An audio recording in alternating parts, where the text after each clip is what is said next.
বন্ধুরা, শুভ দুপুর। নিয়তির রান্নাঘরে আপনাদের স্বাগত। আজকে আমি বানাবো দই কাতলা। তো তার জন্য আমার কিছু উপকরণ লাগবে।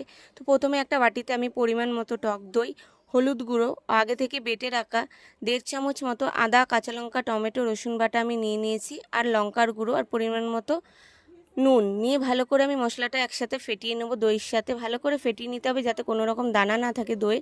ভালো করে ফেটিয়ে নিতে হবে। যে যেমন ঝাল খান সেই অনুযায়ী লঙ্কা বাটা, লঙ্কার গুঁড়োটা দেবেন।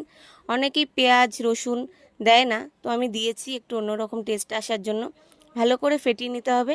দেখুন এইভাবে ফেটিয়ে নেবেন। মশলা আমার ফেটানো হয়ে গেছে। এবার কড়াইতে কালো জিরে ফোড়ন দিয়ে আমি ওই মশলাটা দিয়ে দেবো। ভালো করে মশলাটাকে আমি মিডিয়াম আঁচে কষিয়ে নেব যতক্ষণ না তেল ছেড়ে দেবে। মশলাটাকে ভালো করে নেড়ে ছেড়ে কষাতে হবে।